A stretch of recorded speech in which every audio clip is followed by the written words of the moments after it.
नमस्कार दोस्तों, स्वागत है आप सभी का हमारे इस YouTube चैनल पंडिताइन चाची में। तो दोस्तों, आज हम आपके लिए लेकर आए हैं चैत माह में 30वां सोमवार व्रत कब करें और कब पड़ेगा 30वां सोमवार व्रत, जगन्नाथ जी की पूजा कैसे करें।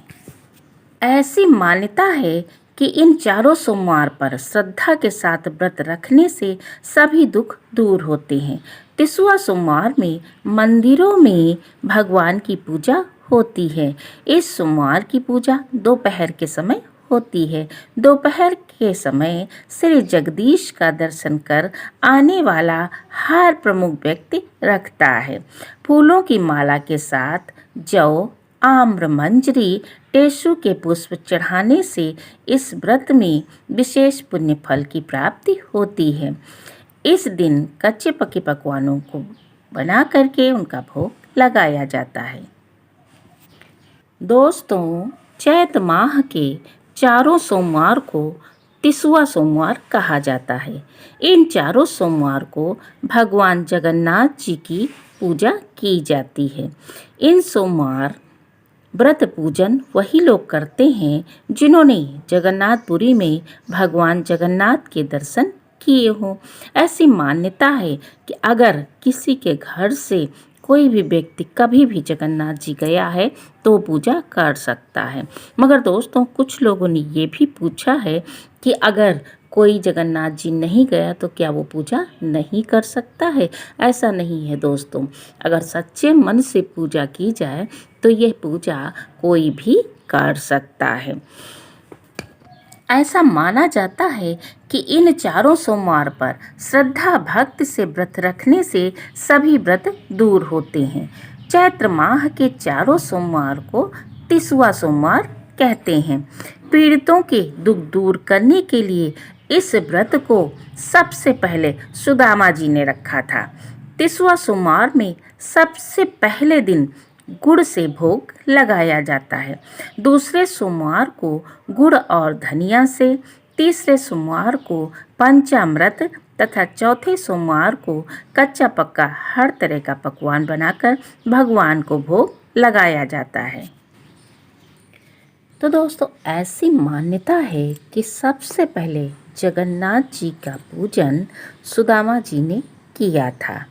पूजन के लिए सुदामा जी जगन्नाथ धाम गए थे। रास्ते में कई पीड़ितों को आश्वासन दिया था कि भगवान श्री जगन्नाथ जी के दरबार में उनके सुख के लिए मन्नत मानेंगे। बताया जाता है कि सुदामा जी की श्रद्धा देखकर भगवान जगन्नाथपुरी के बाहर एक ब्राह्मण के वेश में खड़े हो गए। सुदामा ने ब्राह्मण को जगन्नाथ धाम का पता पूछा तो भगवान ने बताया कि उनके पीछे जो आग का गोला है उसमें प्रवेश करने के बाद ही भगवान जगन्नाथ जी के दर्शन होंगे। सुदामा जी आग के गोले में प्रविष्ट होने के लिए बढ़े तो भगवान ने उन्हें साक्षात दर्शन दिए। सुदामा जी ने रास्ते में मिले सभी पीड़ितों के दुख दूर करने की प्रार्थना की तो भगवान जगन्नाथ ने उन्हें एक बेंत देकर कहा कि जिसे यह बेंत मारोगे उसके सभी कष्ट दूर होंगे। तो ऐसा माना जाता है तब से चैत्र माह शुक्ल पक्ष शुरू होने पर श्रद्धालु भक्तिपूर्वक सोमवार को भगवान जगन्नाथ जी का पूजन अर्चन करते हैं और उनके बेंत खाकर अपने कष्टों को दूर करने की प्रार्थना करते हैं। तो दोस्तों, 2026 में 23 मार्च को सोमवार जो पड़ रहा है उसमें जगन्नाथ जी की पूजा करना विशेष शुभ और फलदायी होगा।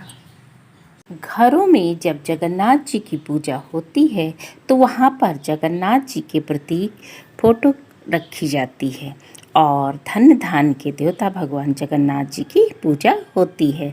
इस दिन घर में गुजिया बनती है, खीर कहीं कहीं बनती है, कहीं पर चरणामृत बनता है, गेहूं के साथ बालियां रखी जाती हैं, हलवा पूरी बनता है और दोस्तों कच्चे आम चढ़ाए जाते हैं। अगर 7 आमों का गुच्छा मिल जाए तो और भी शुभ माना जाता है। कुसुम टेसु के फूल होते हैं और पट बेंत रखे जाते हैं।